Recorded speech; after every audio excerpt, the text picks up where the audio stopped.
Good morning, and welcome to the Brazilian American Chamber of Commerce's discussion on the new Brazilian tax reform. Today we have a panel of decision makers and specialists to discuss the current tax reform bill making its way through the Brazilian Congress. Thank you all for attending, and I would especially like to thank Machado Meyer for sponsoring the event. I am John Welch, Executive Director of the Brazilian Chamber, Brazilian American Chamber, and on behalf of the Chamber, we wish you all health and safety in this difficult time. Thank you for coming. Considered a priority by Congress, the government, and investors, a major tax reform is vital for recovery of the Brazilian economy and attraction of foreign capital. All parties share the consensus that it is of utmost importance to reduce the number of taxes, the complexity, and the high degree of uncertainty of the Brazilian tax system. As part of a broader tax reform, President Bolsonaro's administration recently presented to Congress a bill which is intended to create a new value-added tax known as the CBS tax, replacing the current social contributions, PIS and COFINS. And the CBS is actually a contribution as well, which is a small detail, but is effectively a tax. The webinar will discuss the status of the tax reform in Congress, the government's tax reform plan, and an analysis of the CBS bill and its impact on different industries. Our moderator today is Celso Costa, partner at Machado Meyer, who will lead the discussion. We have the distinct honor of having Federal Representative Marcelo Ramos, member of the House of Representatives, and the head of the Tax Reform Committee. Joining him are Guilherme Farhat, partner at Semprel, Gustavo Carmona Sanchez, partner at Ernst & Young, and Fernando Tonani, partner at Machado Meyer. You can find their full bios on the link provided on the reminder sent out yesterday and on the Chamber website.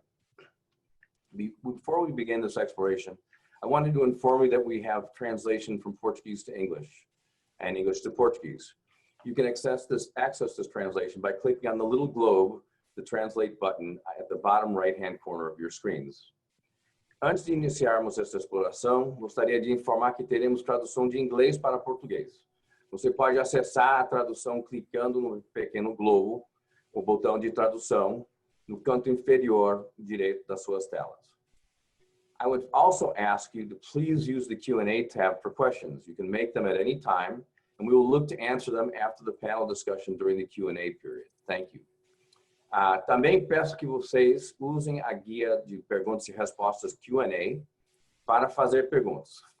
Você pode fazê-los a qualquer momento e trataremos de respondê-los após o painel de discussão durante o período de perguntas e respostas.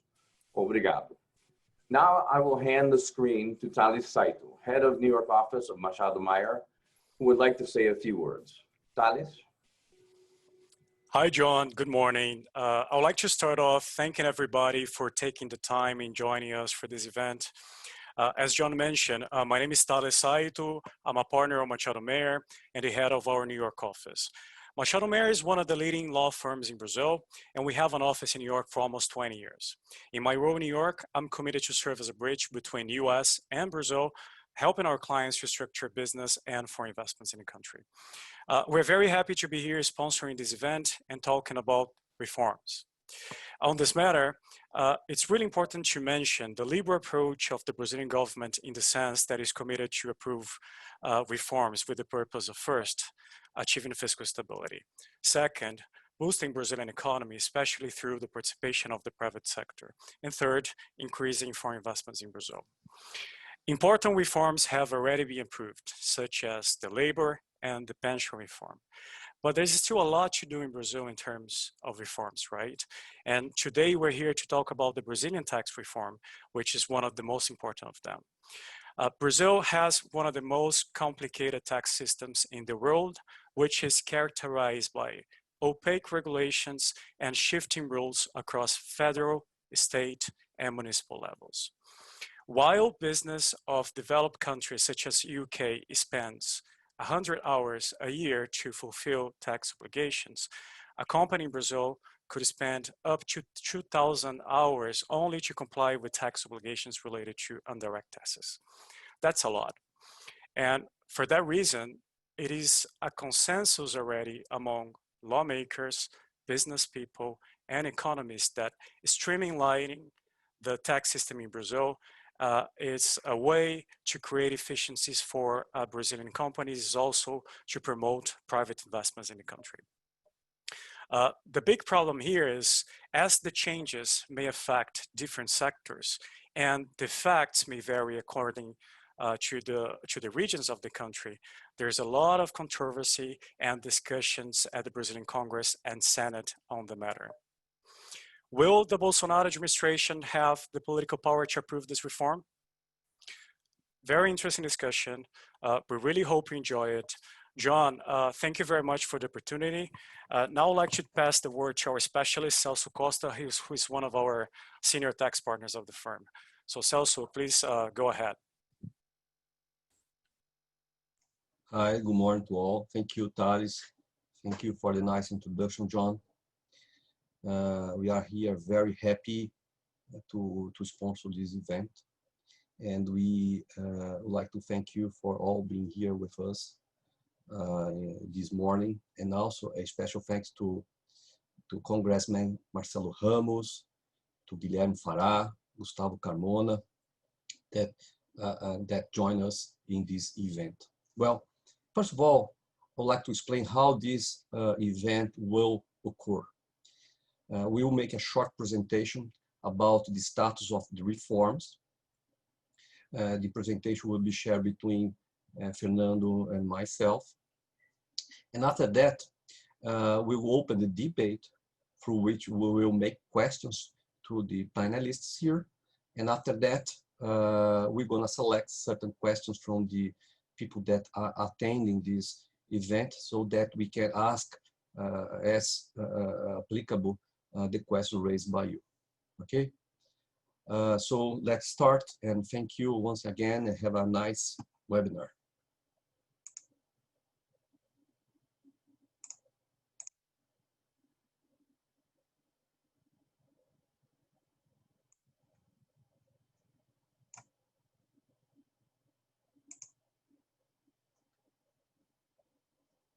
Something's wrong here, just a second.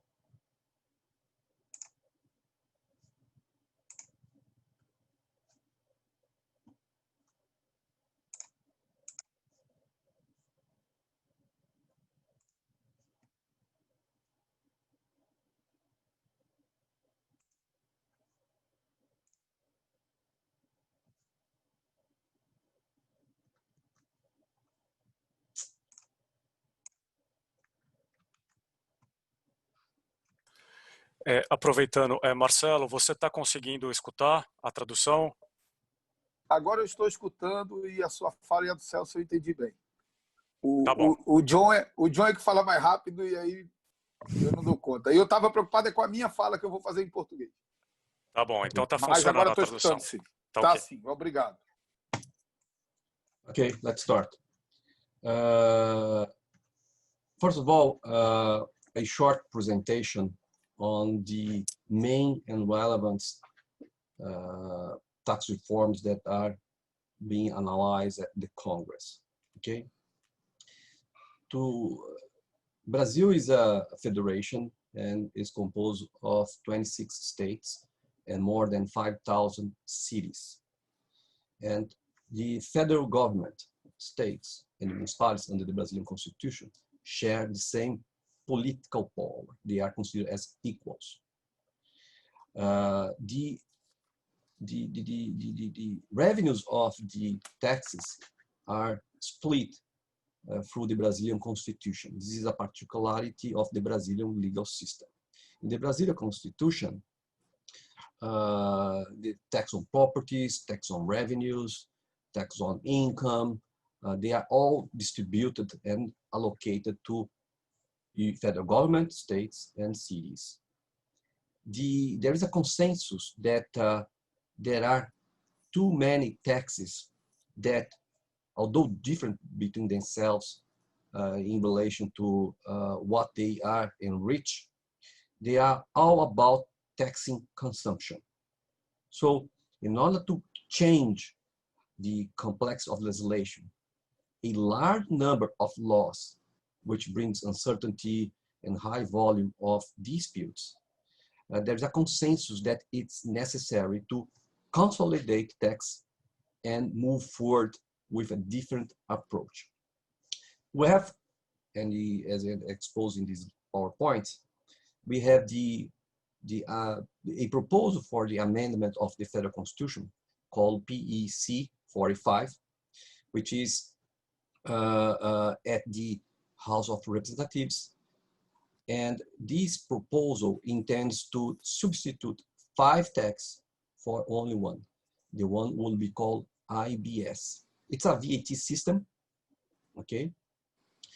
Also in this proposal, there will be no exemptions. There are few ones. Today, there are a large number of exemptions applied in different sectors. And there is a consensus or an idea that the large number of exonerations, exemptions that are in the system, they are modifying it in a way that is no more and is no longer efficient. Okay, under PEC, there will be a rate and sub-rates. The participation of the federal government, participation of the states and municipalities would be made through sub-rates. It is estimated that the rate will be something close to 25%. Okay, there are some estimates about it. And then like 5% would be to the cities, 10% to the federal government, states, so forth, depending on how these sub-rates will be structured. Okay, it's a IVA proposal, meaning it follows more or less the standards of the IVA or VAT European one, through which the operations will be taxed. And in the next step of the chain, the acquisition from surprise that would allow the acquirer to recognize credits that will be offset against its own taxation. So a system that's similar to a VAT. Next, we have a proposal that starts at the Senate. It's called PEC 110. It proposed to substitute about 8 9 tax for one, in certain way similar to PEC 45. Under the PEC 110, it is allowed to grant concessions, meaning exemptions to certain sectors, and the split of revenues is made behind the scenes. And by that, I mean there will be one rate, and the rules of PEC 110 determines how the rent will be split between the federal government, states, and cities. Next, we have the COFINS EMC 192 proposal, which is a sort of adjustment, amendment to PEC 45. It's a proposal that is made or has been made by the secretaries of the states. And the changes are small. It preserves the incentives of Manaus Free Trade Zone and removes the relevance of, reduces the relevance of the federal government in the participation of the new tax. So, and finally, we have a proposal that's quite new. It has been proposed by the, in general terms, by certain cities, okay, most known cities, the big cities, 10 of them.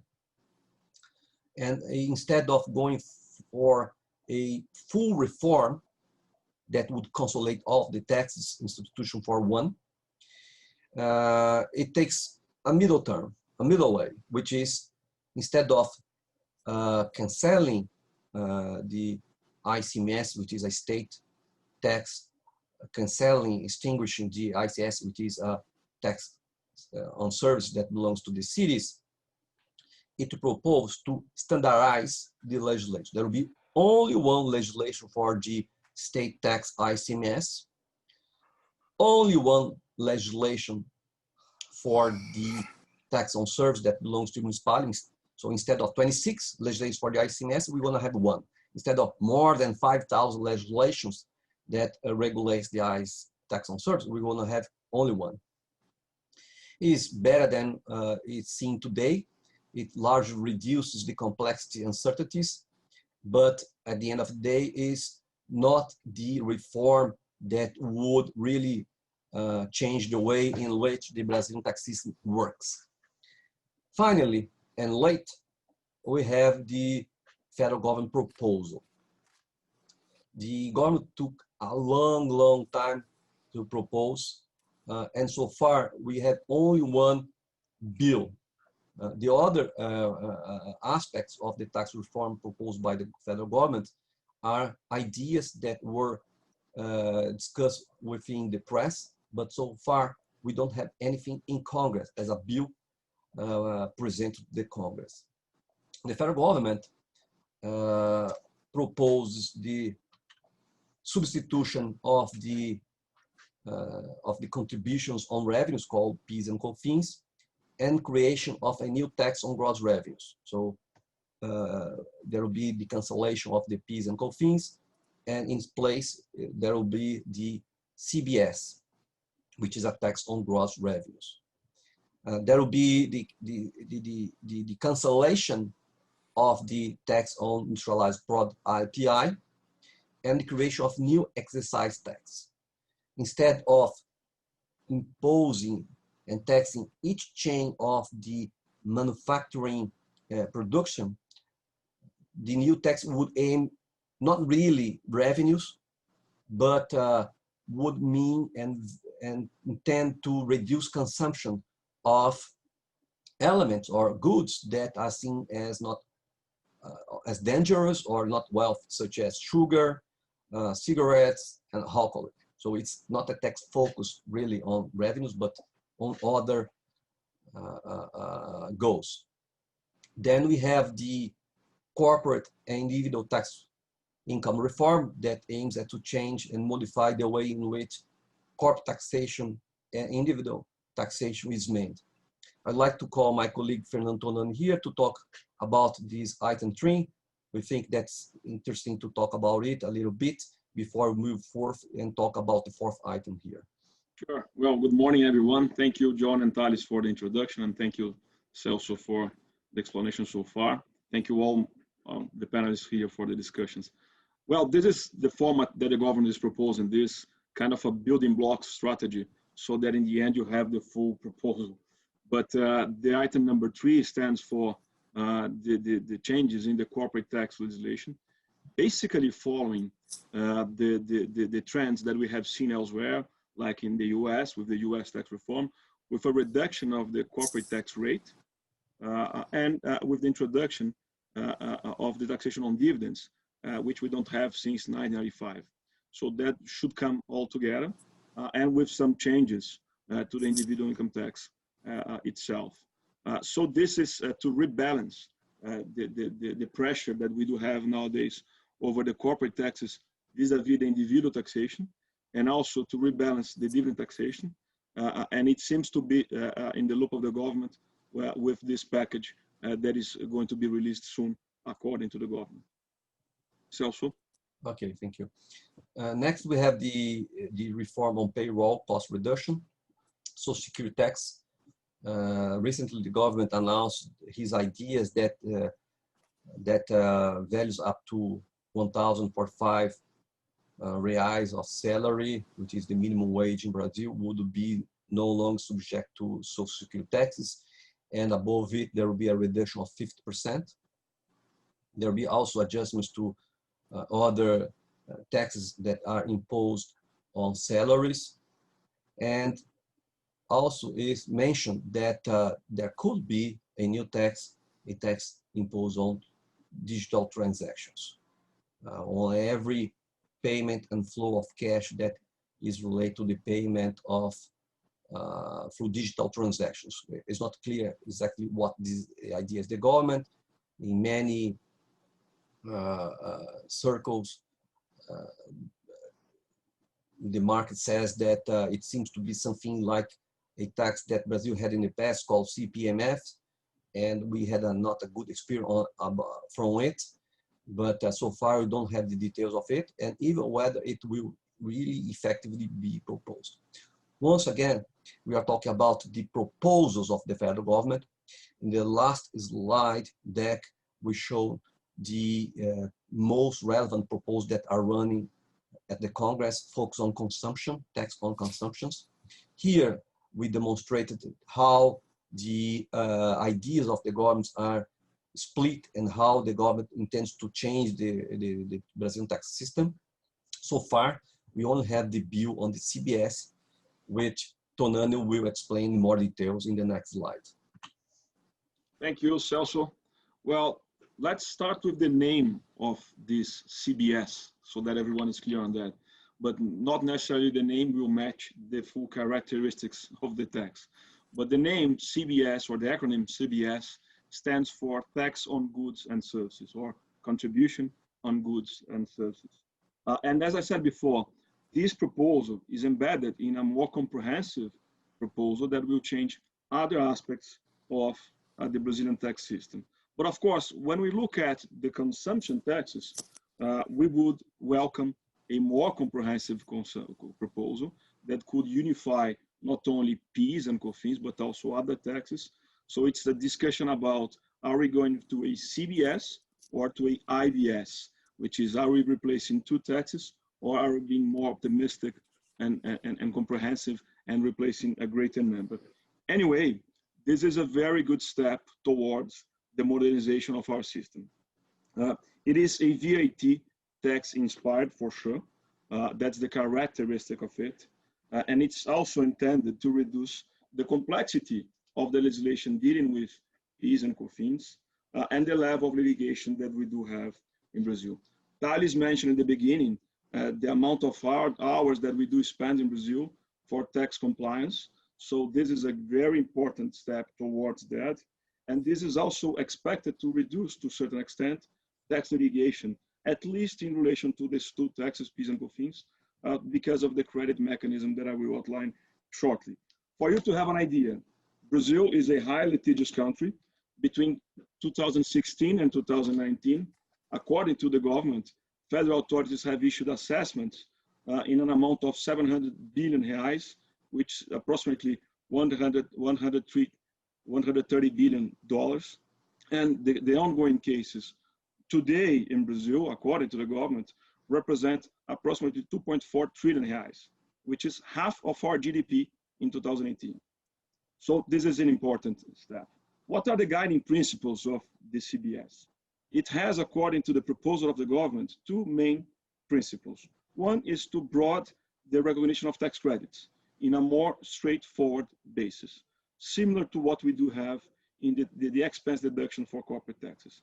And the second one is to simplify the rules for the assessment of the tax itself.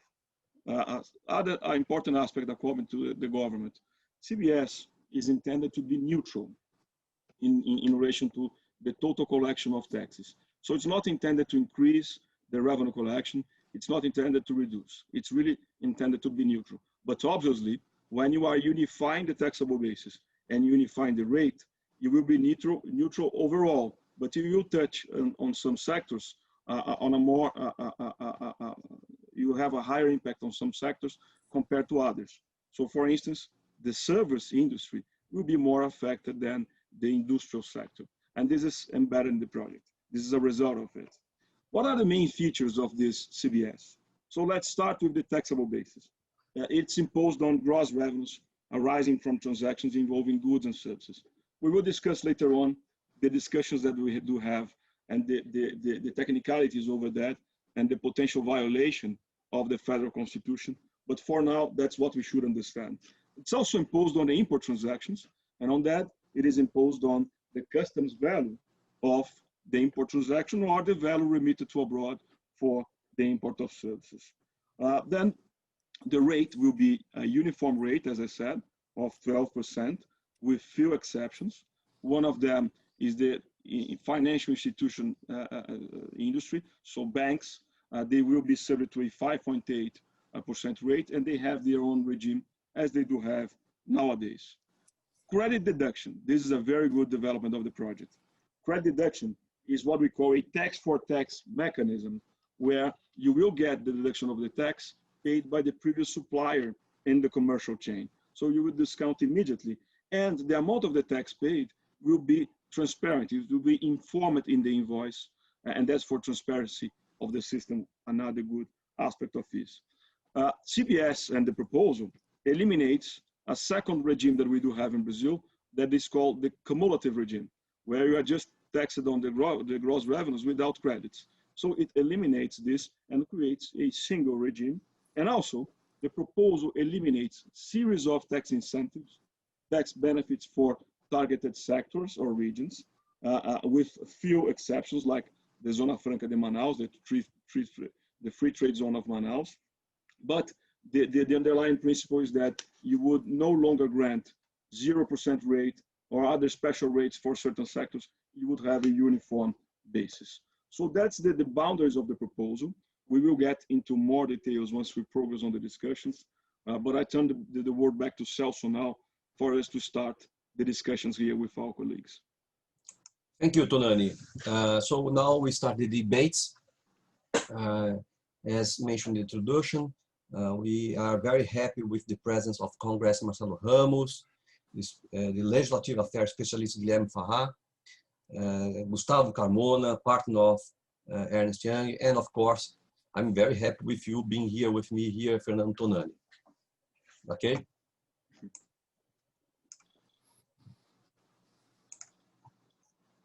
Well, as we know, we are facing several federal reforms in progress in the Congress and representatives and Senate. The most talk about are PEC 45 and PEC 110. Both proposals are quite broad since they aim at unifying several texts and amending the federal constitution. After more than a year of discussions in Congress, and after the Senate and the House of Representatives had given a clear sign that tax reform would be a priority, it was imagined that the federal government would join some of the projects proposing, of course, some change. However, what we saw was the presentation of a sliced proposal and totally focused on simplifying PIS and COFINS. In other words, the Congress was waiting for a big reform to be proposed by the federal government, but so far there are only ideas about it, and in concrete, we only have the CBS project. So, having said that, I'd like to start asking a question to Marcelo Ramos, Mr. Marcelo Ramos here. What are the problems of the current Brazilian tax system from the point of view of the Congress, like high tax burden, excess of complexity and litigation, distribution of the tax burden among taxpayers, regressivity, taxation strongly on consumption? What exactly are your views on that? Is really the Congress committed to study and approve a tax reform? Is there a consensus at the Congress that a tax reform is necessary? So, Marcelo, please share your views with us about what you see and what would you really to see as a reform. Bem, primeiro, obrigado pelo convite, pela oportunidade de dialogar com vocês sobre um tema tão importante, tanto do ponto de vista interno para o nosso país, como do ponto de vista de como os investidores vão olhar o presente e o futuro do Brasil. Para entender os problemas do nosso sistema tributário, nós precisamos entender sobre o que os tributos incidem no Brasil. Os tributos incidem no Brasil essencialmente sobre consumo, sobre folha de pagamento, sobre renda e sobre propriedade. Sendo que 50% da incidência tributária no Brasil é sobre o consumo, enquanto a média na OCDE é de 30%. O que já demonstra o que, para mim, é o maior problema do sistema tributário nacional, que não é a complexidade, mas a regressividade dele. No Brasil, os mais pobres comprometem muito mais da sua renda com o pagamento de tributos do que os mais ricos, justamente porque o país fez a opção de sobretaxar o consumo e subtaxar a renda e a propriedade. Eu gosto muito de exemplos. Aqui na minha cidade, nós pagamos 18% de ICMS sobre o arroz, 25% de ICMS sobre energia, mas a casa mais cara da minha cidade só paga 0,9% de IPTU, numa distorção de um sistema que, obviamente, por conta disso, é bastante regressivo. Portanto, a fala de que no Brasil se paga muito imposto é uma verdade absoluta para os mais pobres, para a classe média e para quem produz, e uma mentira absoluta para os muito ricos. Segunda questão é a questão da complexidade, que hoje é colocada como prioridade, que é colocado como se fosse o maior problema do sistema tributário nacional, mas, na minha visão, é o segundo maior problema. O primeiro é a regressividade. Um sistema muito complexo, principalmente no que diz respeito ao ICMS, que é um tributo sobre o consumo arrecadado pelos estados e que cada estado tem a sua legislação, mas um gera crédito para o outro por conta das negociações feitas entre os estados, o que gera distorções absurdas e um contencioso sem limite, justamente o contencioso tributário no Brasil, a maior parte dele está no ICMS. Então, a complexidade como segundo problema, tendo como consequência um enorme contencioso, uma enorme litigiosidade no nosso sistema. Agregaria a esses 4 problemas o problema da desigualdade, da distribuição federativa dos tributos. A União fica com 60% de tudo que é arrecadado de tributo no Brasil, os estados por volta de 26%, os 27 estados, e os mais de 5.500 municípios dividem apenas 16% da receita tributária no Brasil, criando uma distorção entre as responsabilidades constitucionais dos municípios e os recursos que eles têm para cumprir essas responsabilidades. Fora isso, mais 2 aspectos. A ausência de critérios para as desonerações que tem como objetivo política de desenvolvimento regional e setorial. Isso é algo muito grave. Os incentivos fiscais são dados sem nenhum critério e sem nenhuma aferição do alcance dos objetivos definidos quando da concessão do benefício. E, por fim, o que para mim também é um problema gravíssimo, a insegurança jurídico-tributária, tanto por conta da legislação, como por conta da postura das nossas autoridades tributárias, em especial a Receita Federal do Brasil, que, vez por outra, se arvora no direito de legislar e, mais do que isso, de contrariar decisões legislativas e decisões judiciais. Certamente há na Câmara um consenso sobre a necessidade de reformar o nosso sistema tributário. O não há consenso mínimo é sobre qual reforma, que mudanças fazer. As propostas que tramitam no Congresso e que foram apresentadas aqui, todas elas têm bastante resistências setoriais e regionais e, infelizmente, a Câmara tem uma proposta, o Senado tem outra proposta, os secretários de Estado têm outra proposta, os secretários de municípios têm outra proposta e o governo federal tem outra proposta. O ambiente é pouco propício para a unificação, nesse ano, pelo menos, em torno de uma proposta com um mínimo consenso que garanta os votos necessários para a sua aprovação. Thank you very much, Marcelo. Very nice introduction. Guilherme, as a political observer, what are the biggest challenges for the approval of a tax reform? What are, in your views, the biggest challenges? Celso, obrigado pela pergunta. Bom dia a todos. Obrigado a vocês pelo convite para estar aqui. É uma alegria muito grande estar com vocês e com meu amigo, o deputado Marcelo Ramos, que é sempre bom ouvi-lo. Bom, os obstáculos são muitos, né? O Marcelo falou um pouco deles. O fato é que o consenso termina na primeira frase. A primeira frase é: temos um sistema tributário extremamente complexo que precisa ser reformado. A partir daí, só o que nós temos é dissenso. Essa é a única frase com que todo mundo concorda, a primeira. E assim foi, se a gente lembrar, nos últimos 30 anos. Né? Se você olhar a primeira PEC de reforma tributária pronta para a ordem do dia, ou seja, que foi aprovada por uma comissão especial na Câmara dos Deputados, é de 1991. A partir daí foram feitas mais algumas tentativas. A última delas, vamos lembrar, foi a PEC do deputado Rauli, que também foi aprovada por uma comissão especial no último ano da administração do presidente Michel Temer. E depois daí não se alcançou o consenso para que ela chegasse ao plenário. Bom, por que isso acontece? As razões são muitas, né? Você tem uma fragmentação enorme entre o próprio setor privado. A indústria tem uma visão, o setor de serviços tem outra, o setor financeiro tem outra, o setor de agricultura também. Então, você tem um setor muito fragmentado. Se você olhar uma reforma recente, a reforma da Previdência, e teve os seus trabalhos na comissão especial aí, conduzidos de forma brilhante pelo deputado Marcelo Ramos, na reforma da Previdência, o setor privado remou junto. Todo o setor privado era favorável à reforma da Previdência. Na reforma tributária, não. É o oposto disso. Cada um dos segmentos do setor privado tem uma opinião. Bom, além disso, eu considero que para a aprovação de uma reforma tributária profunda, precisa haver alguma sintonia entre o Poder Executivo, entre o Ministério da Economia e a Câmara dos Deputados. Isso não aconteceu até agora.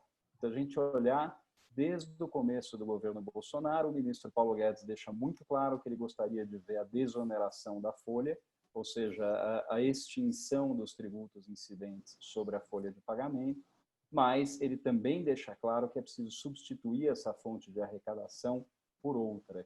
E aí é que, nesse contexto, que ele coloca a possibilidade de uma nova CPMF, de um novo imposto sobre transações financeiras.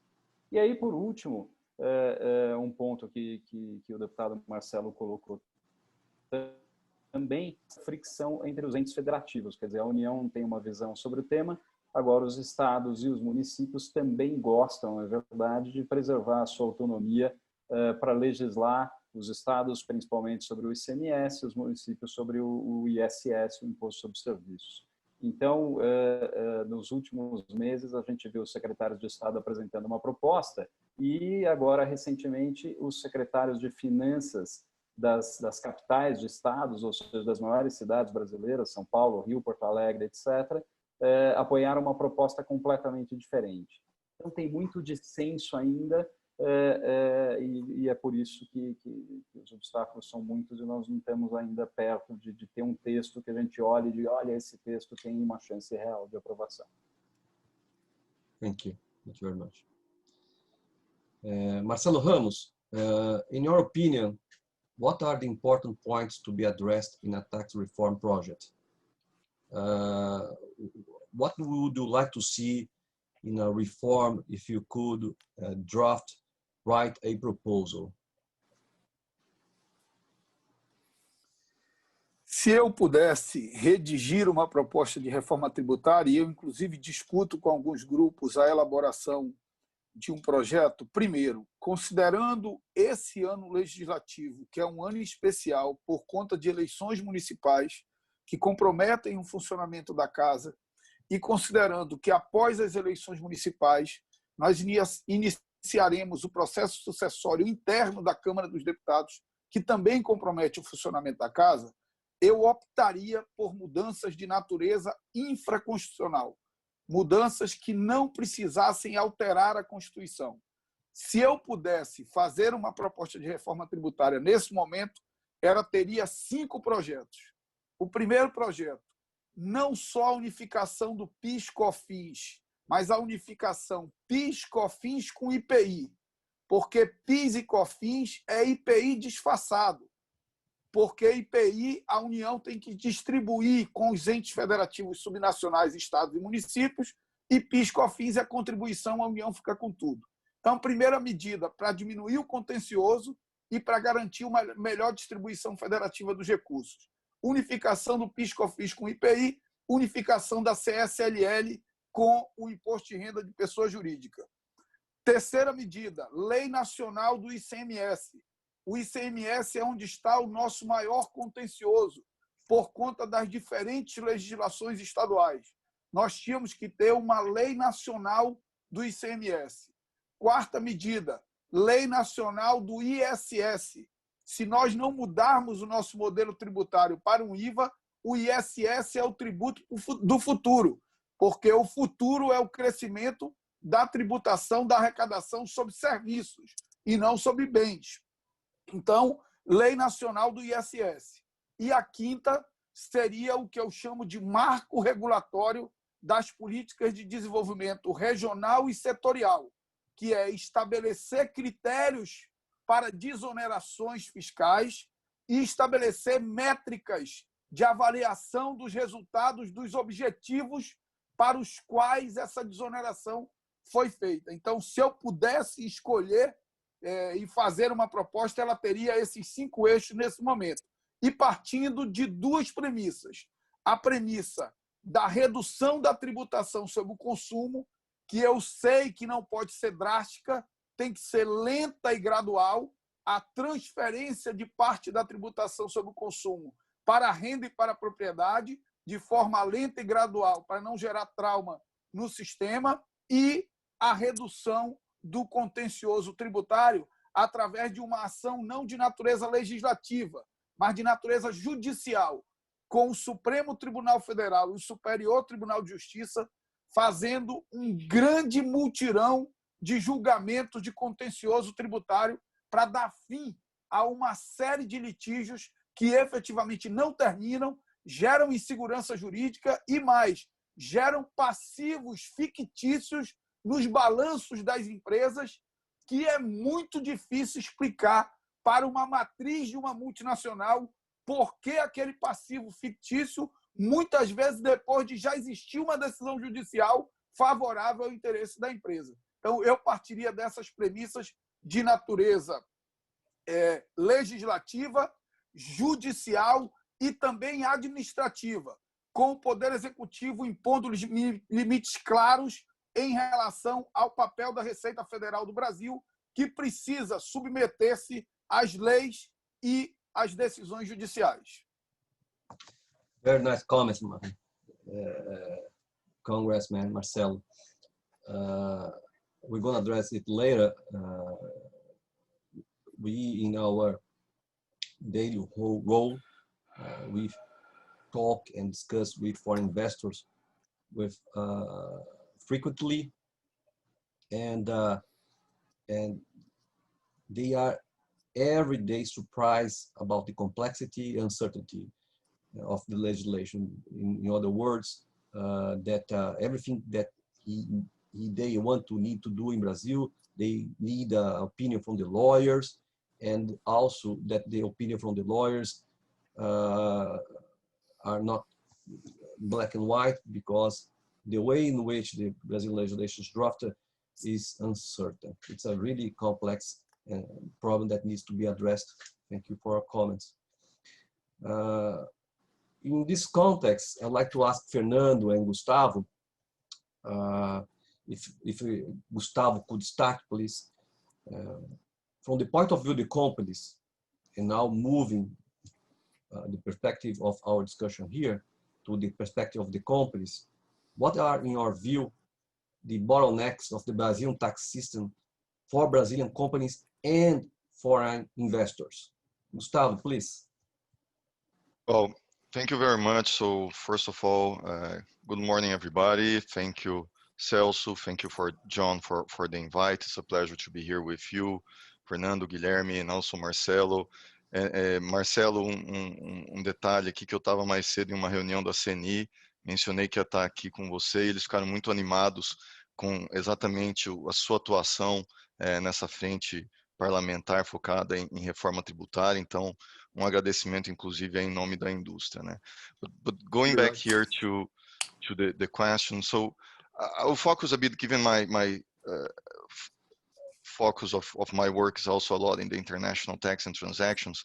I agreed with Fernando. We'll talk a bit more about this side, which is very important, which is exactly how Brazil can manage to become a bit more integrated in the world, and how our system prevents us from doing so, right? So when we talk about international integration, we talk about a need of Brazil to highly integrate into international practice, right? Adopt other practices that we have worldwide and Brazil does not yet have. Brazil currently has approximately 30 double tax treaties. It's not a lot, it's also not too little, but we do miss amongst them 3 very important ones. And they are the double tax treaties with Germany, the UK, and especially the US. And in a way, something that prevents us from having these treaties is exactly the absence of this adoption of international practice legislation. So one of them is transfer pricing, right? The other is the taxation of services, and just to quote a couple. On the transfer pricing, we do have an effort from the Brazilian tax authorities and the government to adopt the OECD arm's length, therefore going towards what we see worldwide.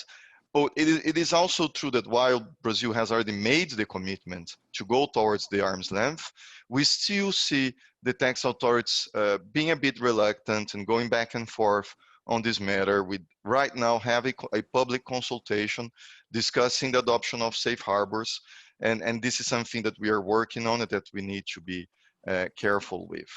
The other aspects really, when we look into our domestic legislation, is what we have, our own CFC rules, which honestly go a bit farther than simply CFC, controlled foreign corporation rules, and are actually a worldwide catch-all provision, taxing any profits that are generated by subsidiaries of Brazilian multinationals. So the aggressiveness of this legislation creates a high compliance cost for Brazilian multinationals and hinders competition and internationalization. Besides, of course, increasing controversy, which in theory is something that the government wants to avoid, right? So finally, I would say that we do need to be careful when we hear a lot about the proposals for corporate income tax reform in Brazil. We always hear about the taxation of dividends. While this is common practice, we do have to keep in mind that, as I said, Brazil doesn't have that many treaties, and we don't have treaties with the main players, right? So if we have a withholding in Brazil, we will be hit, most of the groups doing business in Brazil will be hit by that.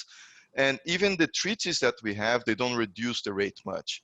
It's expected that the rate would be around 15%, and most of our treaties do allow a reduction up to only 15 or maybe 10%. So that's something to keep in mind when discussing this reform. So Fernando, please, like to Thank hear. you, Gustavo. Very interesting comments. And I would like to recap, first of all, I found very interesting the comments from Congressman Marcelo Ramos with a social view of how unbalanced and unfair our system is. And also Guilherme pointing out the difficulties over time on the political sphere to get an alignment over that, to correct that. But when we discuss with large Brazilian corporations that want to invest and want to go abroad, or even with large investors that want to come in, the immediate reaction to Celso's question would be on the domestic side, the unbalanced burden that we have on consumption taxes compared to other taxes. And that causes the cascading effects over the production chain and inflates the value of our products abroad and even domestically. So there is something to be corrected. And I think that the comments from Congressman Marcelo Ramos were very important on that. So apart from that, I would also raise other 5 factors, which were already discussed here before, but I think they are crucial from the perspective of companies and investors. So the first one is the high complexity of the system. We've mentioned that all. Compliance burden, complexity changes over time. Second one is the volume of tax legislation. We have counted more than 400,000 tax rules which were enacted for the past 30 years. Out of that, 16 amendments to the federal constitution only for tax purposes. So that's not a reasonable result when dealing with taxes, which should give us more certainty. Third aspect is the high uncertainty in the interpretation. Because the system is so complex, we have to interpret. But our interpretation, we may face 10 tax lawyers here, and we may have 11 interpretations, because the law sometimes is not clear enough. So we lack a clear guidance for interpretation. And the result of all that, as Mr. Marcelo Ramos said, is tax litigation.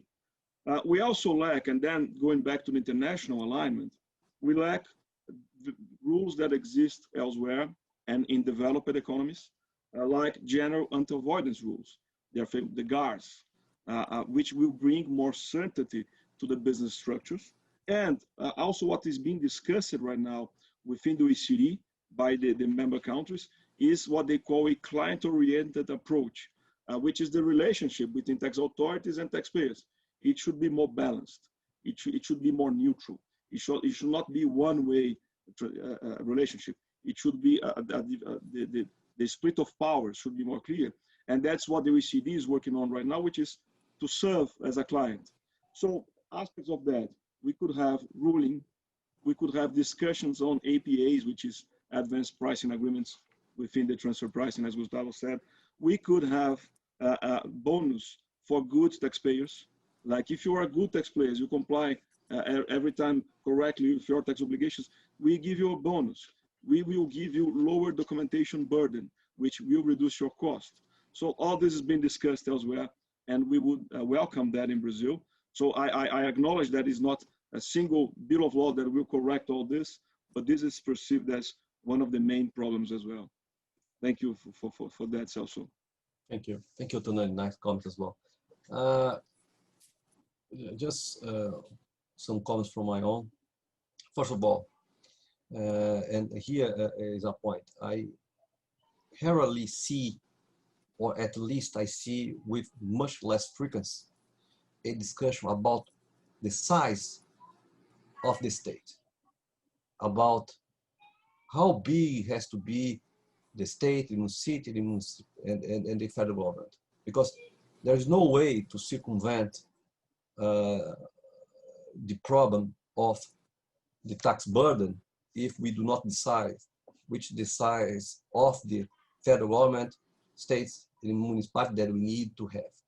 Okay, we talk about tax reform, but the taxes are meant to support the cost that the government, federal, state, and municipalities invest or incur in their role. Okay, this is something that we have to see. And anyway, I know that today is very hard. It will be very difficult, especially because of the COVID-19 costs, to talk about a tax reform that involves a reduction on the tax burden. However, I must say that through my past experience, in many times I talk with clients, international clients, and they told me, okay, I want to invest in Brazilian system, and the tax burden is not really my main concern, okay? Because I do investments in other countries that have a very high tax burden. So I'm used to have and see other jurisdictions with a very high tax burden. The problem of Brazil is that almost all of the international companies that have subsidiary in it are companies that are involved in a large number of litigations, and usually, without exception, they are the ones that have the biggest provisions and litigations. So, and the values between what they see their subsidiaries involved with, meaning disputes, with the second place is huge. It's not like a company A, B, C. It's like more than 80%, more than 90% of the foreign investors have subsidiaries in Brazil involved in litigation that has a huge value of liability. So there's something wrong here, really serious wrong. The tax authorities and here the Congress have to pay attention more to it, because through the years it starts to mitigate the investments that the foreign investors are willing to do in Brazil. I saw in my professional many times, unfortunately, clients saying that there's no way to make this in Brazil and get away of Brazil because of the complex of legislation, the lack of clear guidance from the tax authorities and things like that. So it's a concern. And also talking about foreign investor here, I'd like to make another question to Congressman Marcelo Ramos about the long-term investors. We are willing to keep in Brazil long-term investors here. We like short-term investors as well in the financial markets. We like them, of course. But for the development of the country, we need to keep and have long-term investors. So, Marcelo, considering that the country has excessively numerous and complex legislation, very outside of the international standards, what is the importance that the Congress give to foreign investors when they deal with tax reform? are the foreign investors in the radar of the Congress when they propose changes and try to reduce the complexity of legislation? What are your views about it?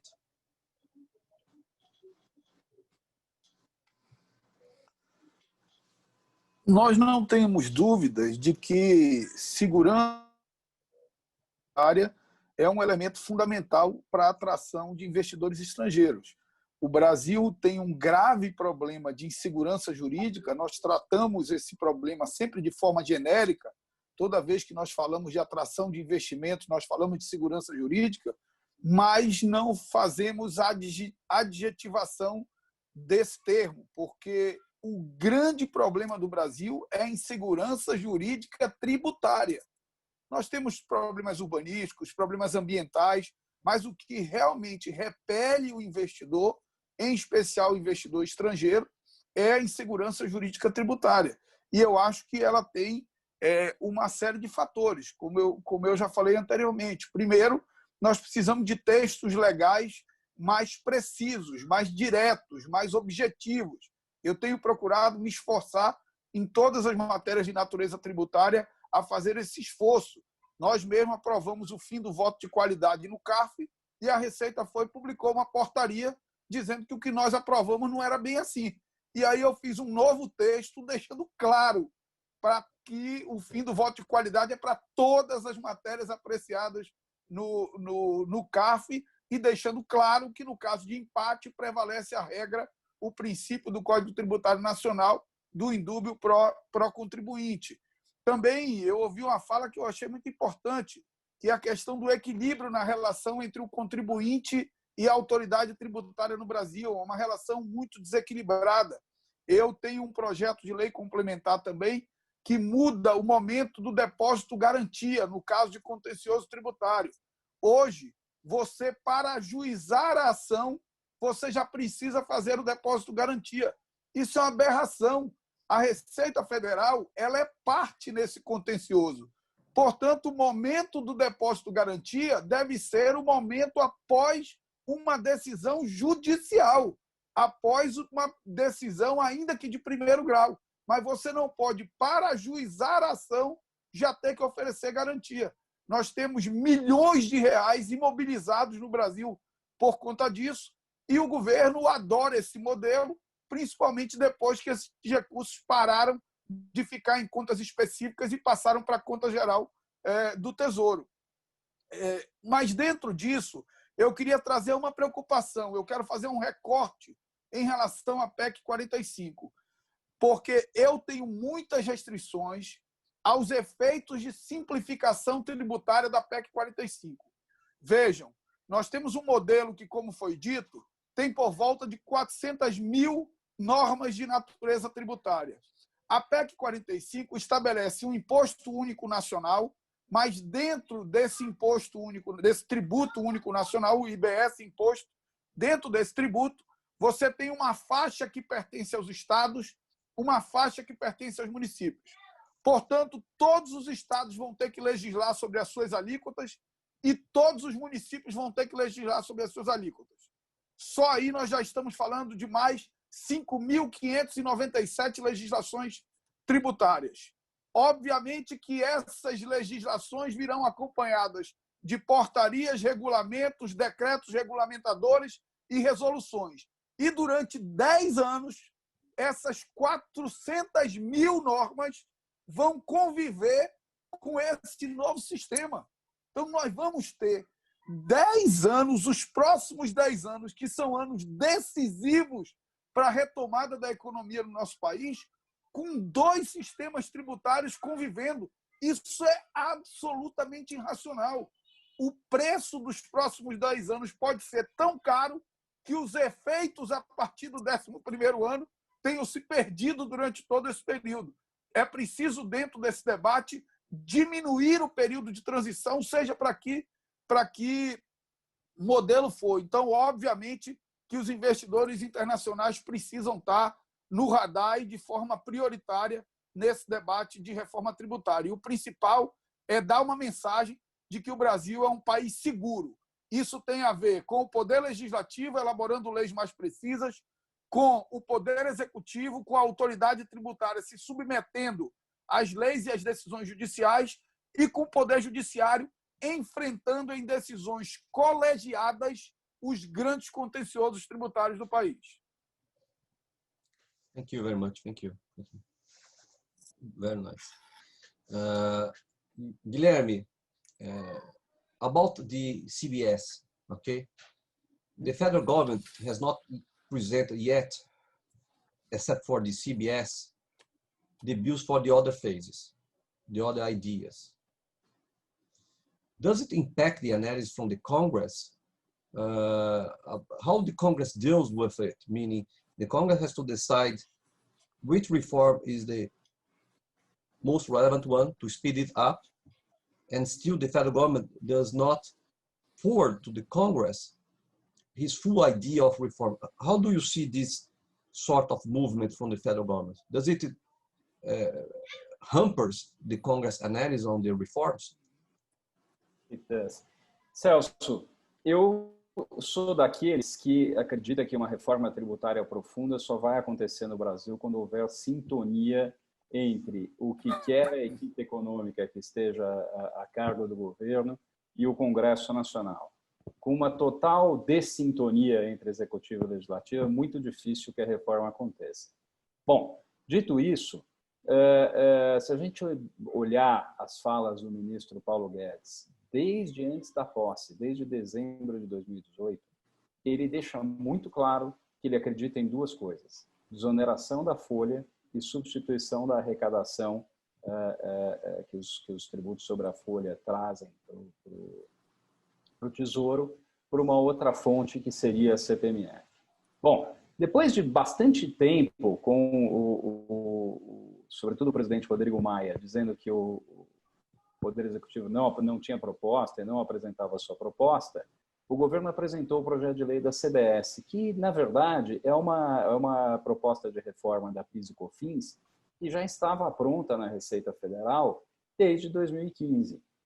Então, não é uma grande novidade e o ministro Paulo Guedes nunca demonstrou grande entusiasmo pelo projeto da CBS. Ele simplesmente preencheu ali a demanda que havia por uma proposta do Executivo, no meu sentir, até que ele consiga, se é que vai conseguir, construir um momento político para a apresentação do que ele realmente quer, que é a desoneração da folha com a substituição dessa arrecadação pela CPMF. Então, é claro que essa falta de entusiasmo pelas propostas que estão no Congresso, a PEC 45 e a PEC 10, além dos problemas anteriores que a gente falou, de fragmentação do setor privado, dos problemas que o deputado Marcelo colocou da transição e todos esses, atrapalha, sim, a chance da aprovação de uma reforma, né? Então, a falta de liderança do Executivo no tema, sim, sem dúvida, é um obstáculo. Well, your words impress us. Well, it's not a good. They are not good news. Congressman Marcelo, does the CBS bill sent by the federal government meet the tax reform needs desired by the Congress? In other words, the Congress thinks that the reforms proposed by the federal government, the ideas about what would be or should be a reform, meets the needs of the Congress. So, and if so, how is it about CBS? Is the CBS a priority in the Congress? Eu acho que, primeiro, não há um mínimo de unidade dentro do Congresso em relação à reforma tributária. Esse debate é um debate ainda muito nebuloso, muito conflituoso dentro do Congresso Nacional. E acho que isso tem a ver também com um problema de condução das comissões que tratam desse tema dentro da casa. Eu presidi a Comissão da Reforma da Previdência e, a todo momento, nós íamos evoluindo na elaboração do relatório. Nós íamos dando os passos e demonstrando evolução e aumentando o apoiamento em torno do relatório. Diferente da reforma tributária, em que o texto apresentado no dia do protocolo da PEC é o mesmo de hoje. Passados um ano da elaboração do texto, você não tem nenhum avanço. Você não tem uma decisão sobre se será IBS ou IVA dual. Você não tem uma decisão de padrões mínimos da elaboração da proposta. E quando você não vai avançando no texto, você não consegue ir unificando e ganhando apoiamento para ele. Até hoje não se sabe o que vai fazer com o setor de transporte coletivo, por exemplo, que teria um impacto desastroso com a PEC 45, com o setor da construção civil. Então, você não vai evoluindo no texto e, não evoluindo no texto, você não amplia o apoiamento. Então, a divisão ainda é muito grande e não há nenhum consenso próximo dentro da Câmara. Mas eu queria propor uma reflexão para a gente entender o que está por trás, na minha visão, de tudo isso. Que também já foi dito, que o grande debate é o debate do tamanho do Estado brasileiro. E esse debate ninguém quer fazer, porque todo mundo só quer discutir como arrecada. Ninguém quer discutir como distribui e nem como gasta. E o debate de reforma tributária ele tem que ter a arrecadação, a distribuição e o gasto público. Porque sem saber que Estado nós queremos, nós não podemos construir um novo modelo de sistema tributário no nosso país. E aí vejam só o que o governo pretende. E isso precisa estar muito claro. O governo quer desonerar a folha de pagamento, criar um programa de renda mínima e garantir recursos públicos para investimento em infraestrutura com neutralidade tributária. Desculpem, não precisa ser economista. Tem que ser regra básica de matemática. Essa conta não fecha. O fundo dessa conta é que o governo precisa aumentar a arrecadação tributária para cumprir esses objetivos de desonerar a folha, programa de renda mínima e projeto de infraestrutura. Então, o que está por trás de tudo isso é um objetivo velado de aumentar a carga tributária no Brasil. O CBS, PIS e COFINS, já é um tributo praticamente unificado. Ninguém ouve falar só de PIS nem só de COFINS. A gente só ouve falar de PIS e COFINS. Ninguém ouve. Quanto tempo que eu não ouço alguém falar só PIS ou só COFINS? A gente só ouve falar de PIS e COFINS. O CBS é a formalização da unificação de algo que já é unificado para aumentar a alíquota. E nós temos sérios problemas nos setores de cadeia curta. Nós temos sérios problemas na educação, na saúde. Aí os entusiastas da PEC 45 vão dizer, mas serviços só quem contrata são ricos. Transporte coletivo é serviço. Medicamento genérico terá um impacto enorme da CBS. A construção civil, que é um setor da economia que tem dado uma resposta mais rápida do que os outros nesse período de crise, também teria um impacto muito grande. Então, os setores de cadeia curta teriam um impacto muito grande em relação à CBS. Por isso, eu mesmo considero, principalmente da leitura do que tem acontecido nos últimos tempos, que o governo já deixa o projeto da CBS em segundo plano e foca agora os seus esforços na ideia da substituição da desoneração da folha por um imposto sobre transações financeiras. Thank you. Very clear, Marcel. Thank you very much. Guilherme,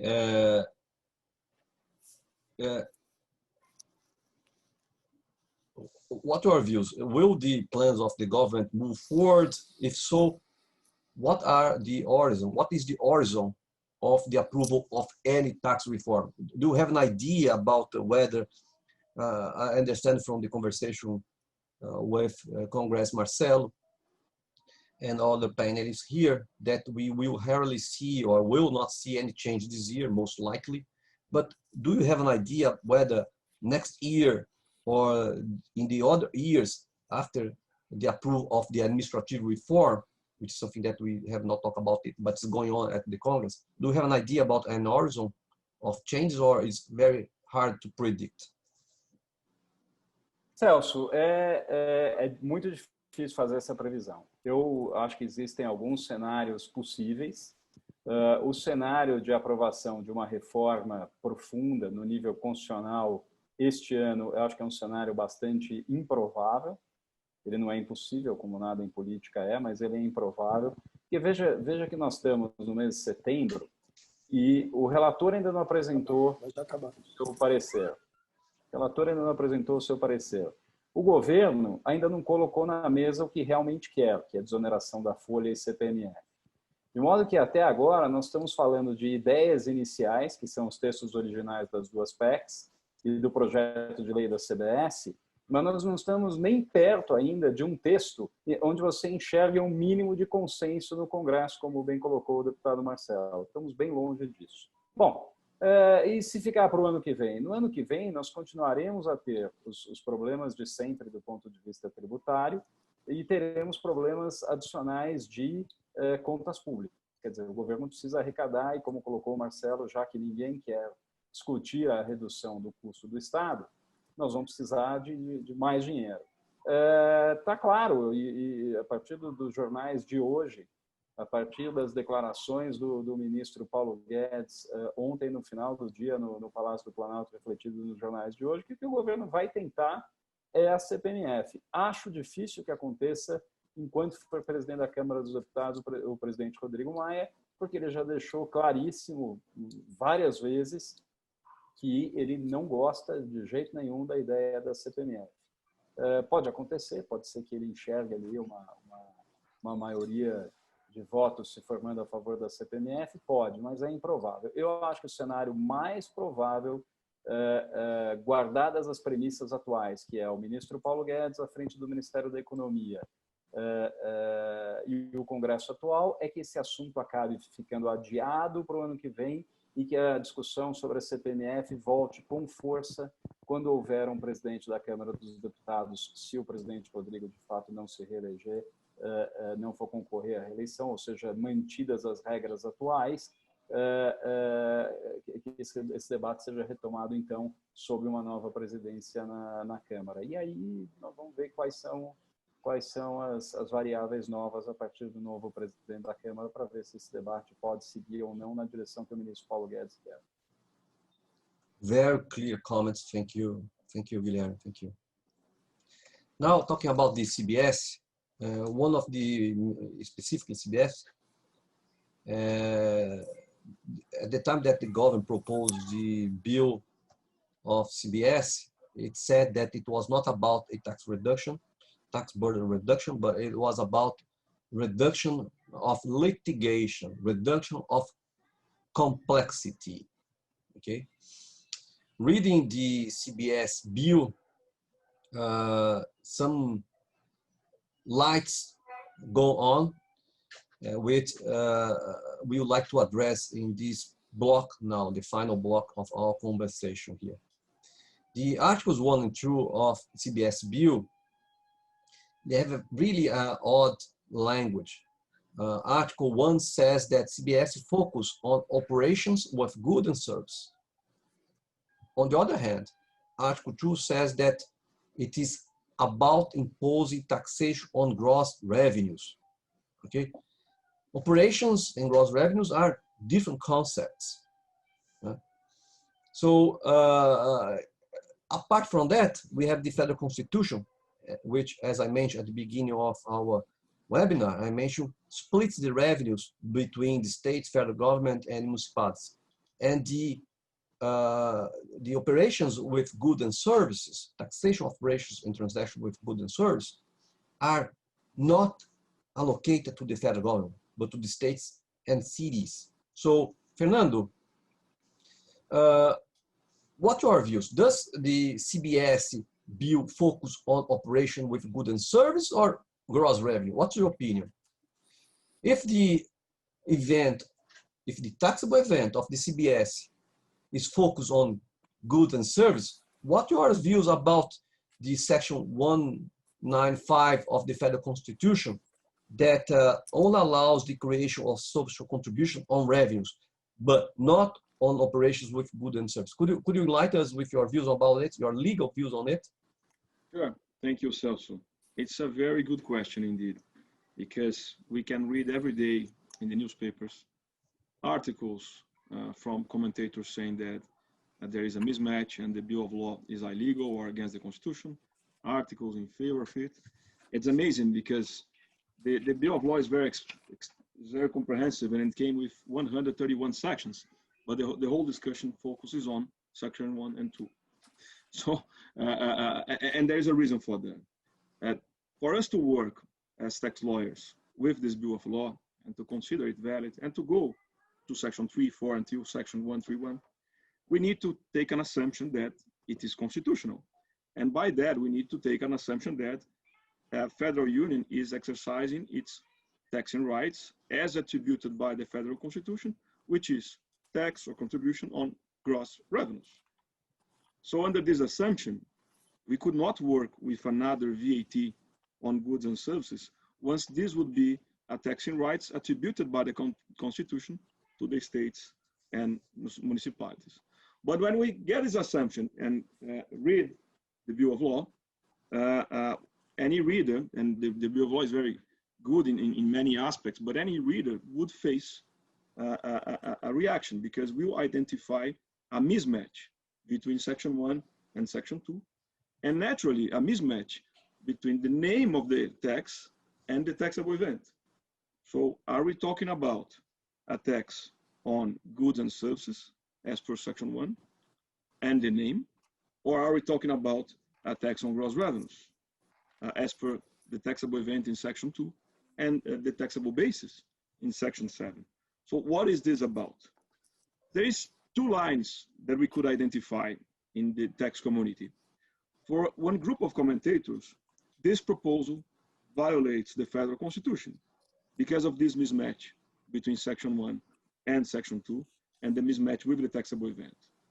For a second group of commentators, there is a possible coexistence of sections 1 and 2 in a way that the tax is imposed on gross revenues as per section 2, but section 1 would kind of limit the scope so that is the gross revenues from transactions with goods and services, no other gross revenues. In essence, if we do analyze the whole context of the proposal, the essence of the CBS is to tax gross revenues derived from transactions with goods and services. But I cannot forget that there is a mismatch that we should work on. And as tax lawyers, we do see value in the literal wording of the sections. And that's one thing that we should encourage Congress to work on it if this proposal goes on, which is to have a more consistent wording.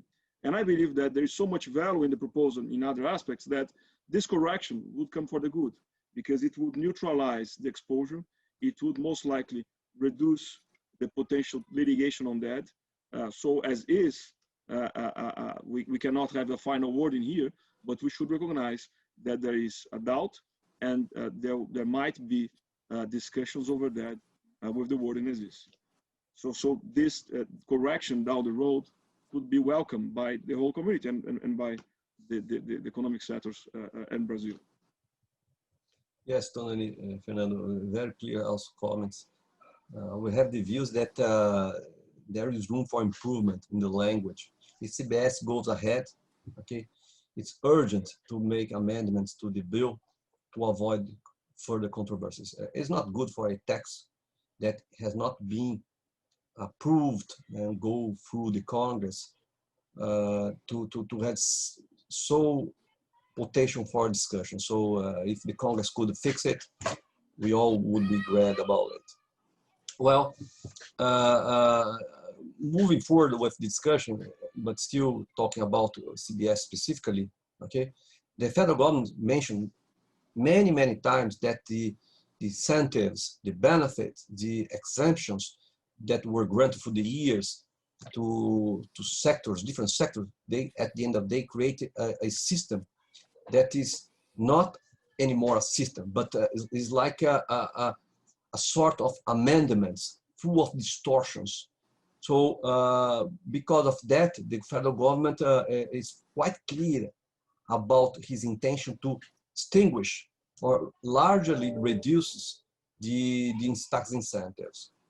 So the bill ends with several incentives, in particular, those for infrastructure projects, Repetro, Recap, REID, In the current system, suppliers of the work and equipment do not pay PIS and COFINS when they sell to projects. Suppose a plant that will generate energy. When the supplier sells equipment for a plant that will generate energy during the CAPEX phase, there is no taxation. The government has a different mechanics now. Under the CBS, the supply will tax CBS at 12%, which is a very high rate, and the project will get credits out of it.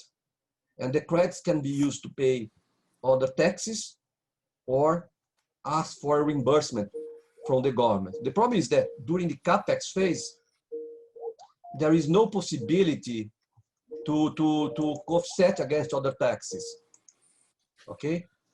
Because the project is non-operational. So, Gustavo, I would like to hear your views on the impact of the CBS on infrastructure projects, which are very, very important for the development of Brazil. Sure, no, thank you, Celso.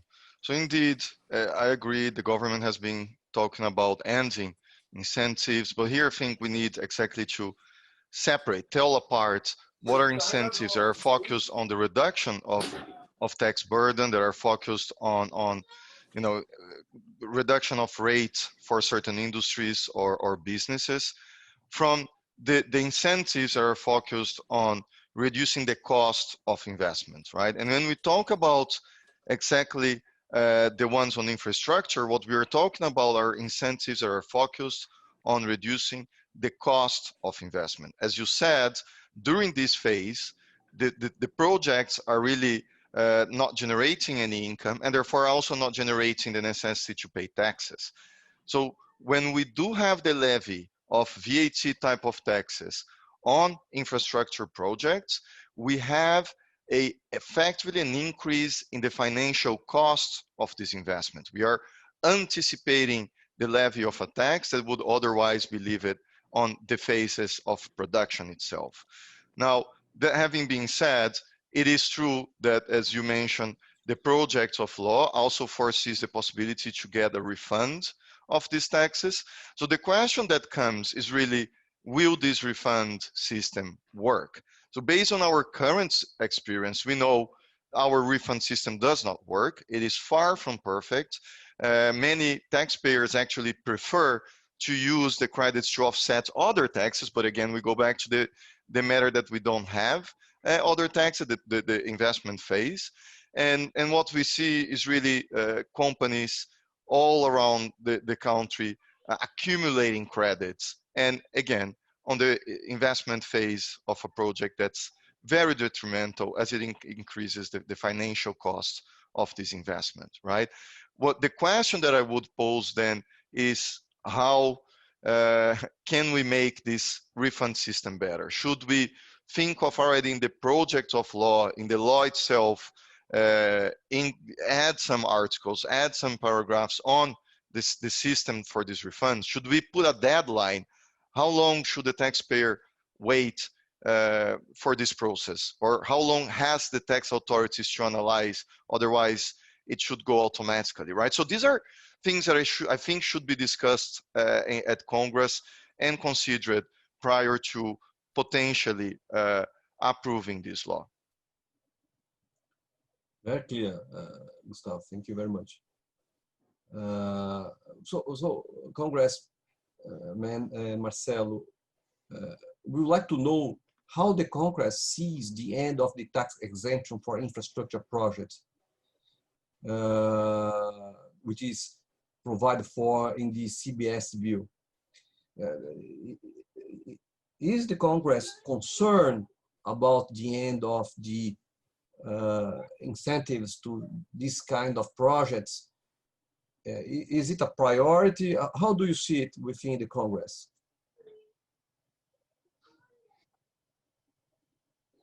Bem, primeiro eu vou pedir permissão para fazer comentário rápido sobre a fala do Fernando, porque o Brasil, às vezes, é um país engraçado, né? O Brasil encaminha um projeto de lei para diminuir o contencioso tributário e traz o contencioso na origem do projeto, porque o conflito entre o artigo 1º e o artigo 2º da lei de CBS Só a explicação do Fernando já deixa claro que é uma decisão que não vai ser tomada pelas autoridades tributárias do país ou mesmo pela interpretação das empresas. É algo que, se nós não resolvermos na tramitação da proposta, e eu até peço que, se a Machado Meyer puder fazer uma minuta de emenda que resolva essa questão, eu me comprometo a apresentar, assim como essa questão do reembolso, de nós estabelecermos uma regra mais clara relacionada a reembolso, que eu digo que o sistema de crédito tributário no Brasil é o mais absoluto descrédito, né? Porque não há coisa mais difícil no Brasil do que recuperar um crédito tributário. Mas, em relação à pergunta especificamente, eu vou fazer um breve comentário aqui de um tema que eu acho que a gente debate pouco no direito tributário, que é a questão da extrafiscalidade dos tributos. A gente fica enxergando o tributo apenas sob a lógica fiscal, sob a lógica arrecadatória, e esquece que a própria Constituição dá espaço para a extrafiscalidade do tributo. Só que nós só queremos enxergar a extrafiscalidade do tributo quando ela é para desestimular o consumo e aumentar a alíquota. Então, a gente reconhece a extrafiscalidade do tributo para instituir o imposto do pecado, o imposto sobre bebidas, o imposto sobre cigarros. A gente reconhece que é possível ampliar uma taxa não com objetivo arrecadatório, mas com o objetivo de desestimular o consumo. Mas, por outro lado, negamos a extrafiscalidade para estimular, por exemplo, o consumo da cesta básica, negamos a extrafiscalidade para políticas de desenvolvimento regional, como a Zona Franca de Manaus, negamos a extrafiscalidade para políticas de geração de emprego, como a desoneração da folha, e negamos a extrafiscalidade para estimular investimentos na área de infraestrutura. O Brasil, um país que vive a crise tão profunda que nós estamos vivendo, não consegue sair de uma crise dessa sem investimento em infraestrutura, que é uma atividade que gera emprego rápido e, mais do que isso, que gera as bases necessárias para uma retomada de desenvolvimento no futuro. Então, o Congresso Nacional é muito sensível a isso. Eu tenho debatido muito essa questão da extrafiscalidade dos tributos e não tenho dúvida de que a saída da crise pós-coronavírus para o Brasil passa necessariamente pela melhoria do ambiente de negócios do setor privado para investimentos em infraestrutura. O governo tem uma visão míope de ficar procurando espaço fiscal ou insinuando romper o teto de gastos para fazer essa saída através de investimento público. Eu acho que é um caminho perigoso, que pode gerar um pico de recuperação com uma queda drástica no médio e longo prazo. O governo precisa preservar fundos como o FGTS, que tem uma capacidade grande de investimento em infraestrutura, acabar com esses saques extraordinários nas contas de FGTS. Nós precisamos mudar a legislação dos fundos previdenciários, porque eles não vão alcançar o atuarial com a renda fixa, como alcançavam no passado por conta da política de juros baixos, e permitir que os fundos previdenciários sejam utilizados para investimento em infraestrutura nas cidades e nos estados em que eles estão instalados, utilizar melhor os recursos de fundo como FUST para investimento em infraestrutura na área de telefonia, internet e de comunicação. Então, acho que esse é um caminho mais adequado. Melhorar o ambiente de negócios para a iniciativa privada e utilizar esses fundos públicos que têm recursos paralisados. E para melhorar o ambiente de negócios, obviamente, nós não podemos falar nesse momento de retirar a desoneração. A desoneração é importante porque a extrafiscalidade do tributo a justifica. Deputado Marcelo, obrigado aí pelos comentários e pela oportunidade. Sim, teremos o maior prazer em encaminhar sugestões aí de emenda. Nosso escritório tem uma preocupação muito grande com os projetos de infraestrutura, né? Pelos motivos que você muito bem conversou. Então, ficamos encantados aí com a possibilidade. Gustavo, you know that the international practice is to exempt exports. CBS, likewise, does not focus on exports. Okay, with the end of exemption in the middle of the collection of chain of this tax, exports will accumulate. In other words, today we have a system under the PIS and COFINS that when a supplier sells to a company, to a Brazilian company that exports, the supplier does not impose PIS and COFINS taxation, so that the exporter acquires the good without taxation. When the exporter sells to a foreign entity the goods, there is immunity of taxation. There is no taxation. So, however, under the CBS mechanics, things will change. The supplier will impose CBS taxation when it sells goods, parts, equipment, raw materials to the exporter, and the exporter will not tax when it sells goods to foreign entities. In other words, it will accumulate credits. The rates are higher. The past experience that we have about reimbursement made by the government is not good, as you already mentioned. So what's your opinion about this system in relation to Brazilian entities that are focused mainly on exports? What do you think that will happen with such entities under the new system? Well, so what will happen is definitely an increase in the balance of accumulated credits, right? And again, now at a higher rate than with PIS and COFINS. This is already an issue that exporters in general have in Brazil, and definitely we would see here. As mentioned before, the government had already said that they would reduce the amount of tax incentives. When we look at the customs side, the CBS project goes in the same line.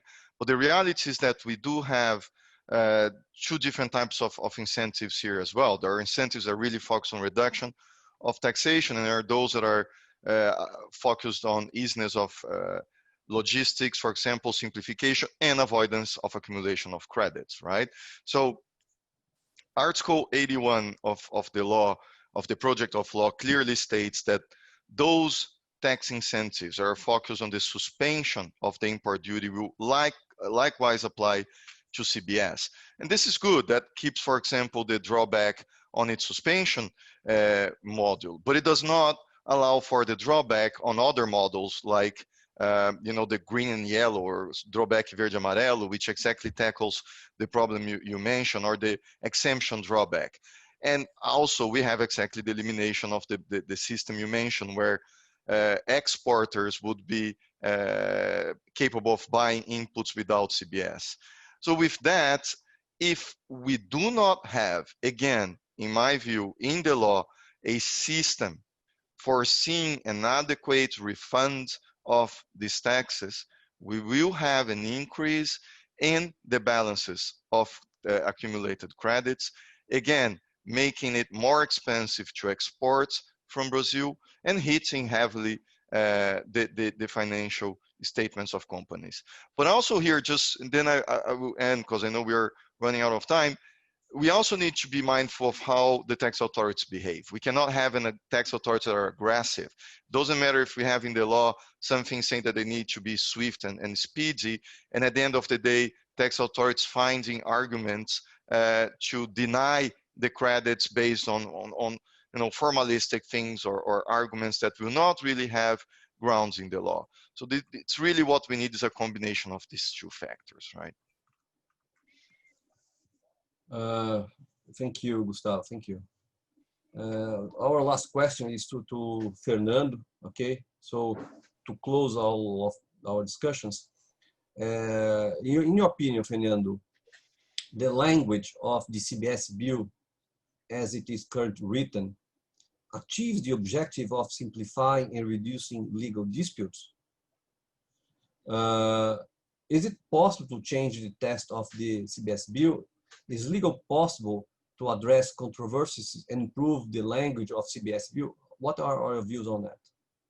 Thank you, Celso. I'll try to be short in the answer because we are running out of time here. But I think it's a very good starting point. I think that, and I think we should really welcome the proposal in the sense that it simplifies to a certain extent the system.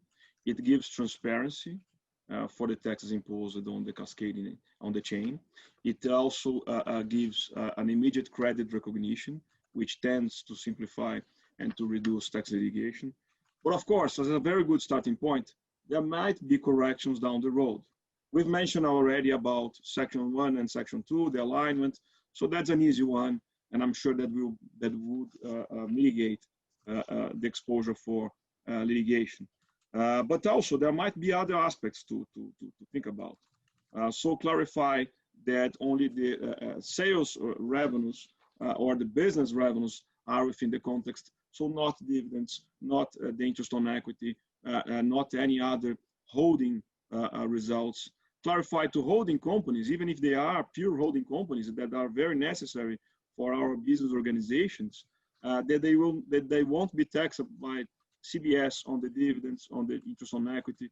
So this is also something that should be expressed in the law.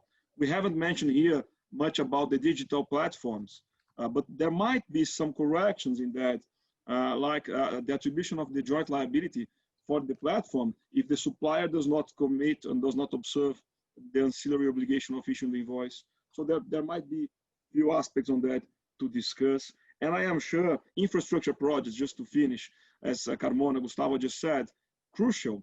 You think that the government, even the federal or state levels, when they enact bid for investors to make proposals, they say their bids do consider the tax incentive of the REIDI, which will be now revoked. So what happens with a construction that is ongoing right now, so that you don't have credits, but you have the 12% impact when you already made the proposal? So there would be necessary a better transition regime for that. So those changes would be welcome.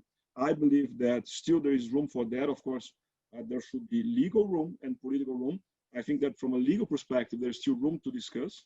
And as a House Representative Marcelo Ramos said, there is maybe room in the political side to address those corrections to have a better unified bill of law here. But all in all, I think it's a very good step, and we should encourage the discussion going forward. I think we need that. Thank you.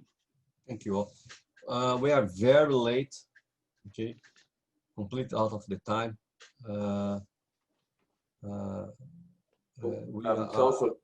We yes, have some questions sure. from the group. Some of them were answered, but I want to make sure that we get most of them in before the end. Thank you. So I made a point on the chat, giving first defining what CBS meant, and then talking about the difference in contribution and taxes. Contribution is a way of getting around the Brazilian law that says Congress can initiate a tax in 1 year, but only implement it in the next fiscal year. And then the question came is there a possibility that you have both old and new taxes in the same period, or like contribution of a new tax and the old tax? And please correct me if I'm wrong. I'm just checking to see if my answer is correct.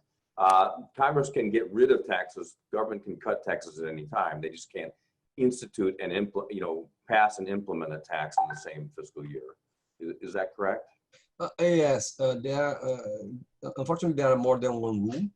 We have in case of social contributions, as it is the CBS, the rule is 90 days, 90 days. Okay.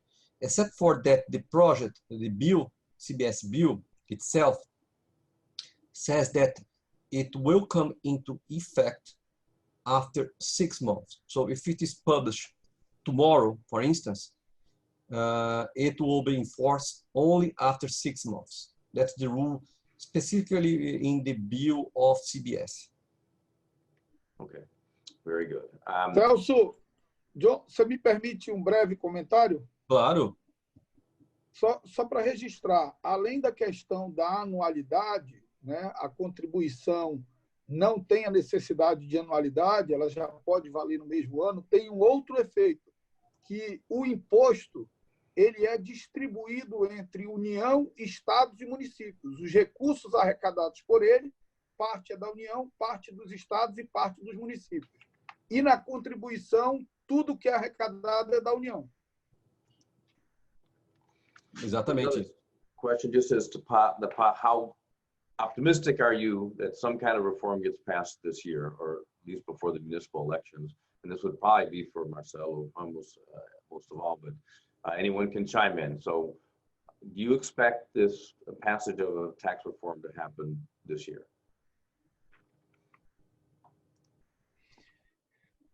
Eu nunca subestimo o que o presidente Rodrigo Maia quer muito. E ele quer muito a aprovação de uma reforma tributária, até para deixar como legado dessa passagem dele à frente da presidência. Então, acho que ele vai se esforçar muito para tentar pautar.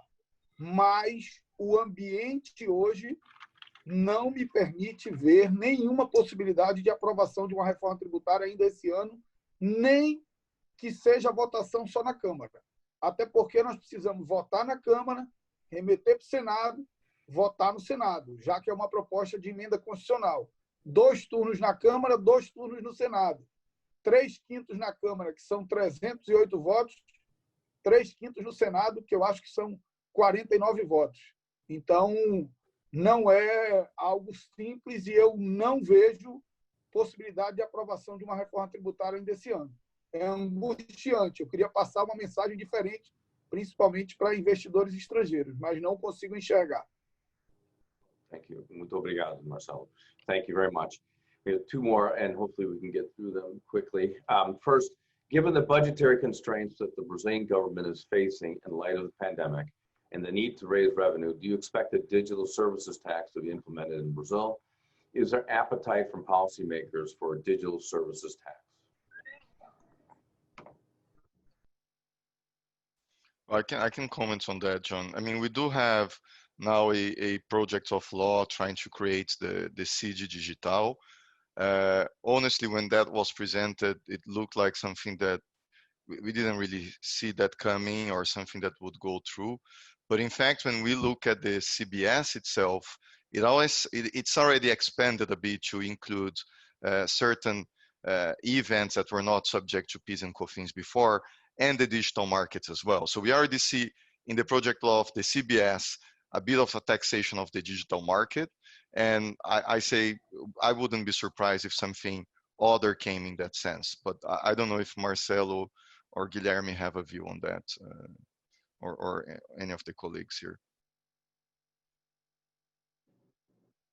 Let me just make a quick comment on that, Gustavo. I think there is a risk of a CPMF just because, as you cannot underestimate the speaker, Rodrigo Maia, you also cannot underestimate what the Minister of Economy really wants. And yesterday, the big thing about the new CPMF, the new tax over transactions that happened, was that for the first time, the president apparently authorized his leader, Ricardo Barros, plus the Minister for Political Coordination, General Ramos, plus Paulo Guedes, to really pursue the idea. So I think the appetite is not that big because, you know, it's not a popular tax. No tax is popular, right?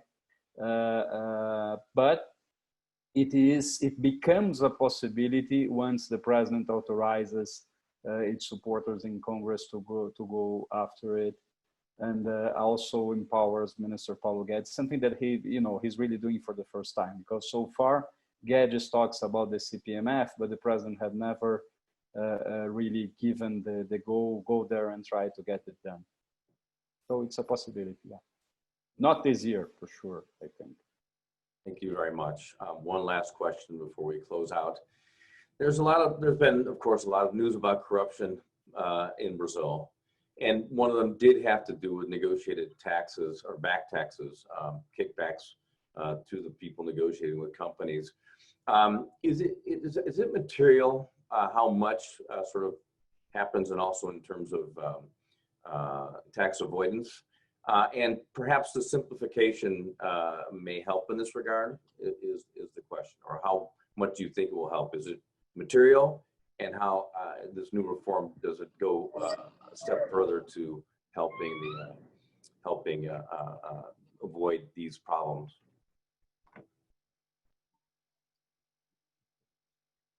Who wants to comment? If nobody goes, I can comment. That's a tough one. Eu posso fazer um comentário rápido.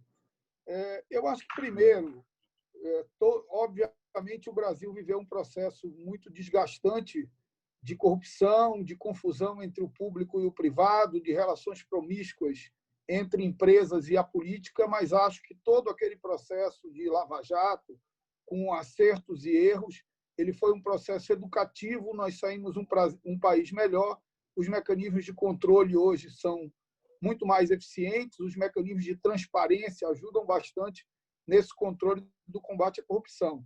Do ponto de vista fiscal, e aí é uma posição minha, que eu sei que é um pouco polêmica, nós temos muitas renúncias que não são ilegais. Vou lhe dar um exemplo. Você tem muitos empresários que colocam o seu prolabore na empresa abaixo do teto do imposto de renda, ou seja, não pagam nada de imposto de renda e tiram tudo da empresa em saques de lucros e dividendos que não pagam nada. Essas pessoas pagam zero de tributo. Zero. Mas pagam zero dentro da lei. Então, nós precisamos debater algumas distorções. Eu, por exemplo, eu não sou, por princípio, contra a taxação de lucros e dividendos. E eu quero fazer um debate com o setor produtivo nacional se ele prefere pagar IPI ou lucros e dividendos. Eu acho que ele prefere pagar lucros e dividendos se estiver neutralidade com uma redução de IPI, com uma redução de CMS, com uma redução de tributação sobre o consumo, que vai levar produto mais barato. A gente não cobra nada de lucros e dividendos e cobra na folha de pagamento e no consumo. Então, nós desestimulamos o reinvestimento na atividade produtiva do nosso país. Então, tanto quanto a corrupção que existe, que precisa ser controlada, nós temos mecanismos legais de evasão fiscal que precisam ser combatidos. Muito bem, muito obrigado, Marcelo. Thank you, Celso, for hosting this really excellent webinar. Representative Marcelo Ramos and all the panelists. That was really great. And thank you all for joining. Before I close the webinar out, I wanted to remind you that our next webinar will take place on Tuesday, the 5th of October, when we will host a panel on immigration. Also on October 7th, we have as our guest, Roberto Campos Neto, the president of the Brazilian Central Bank. Until then, stay healthy and in good spirits.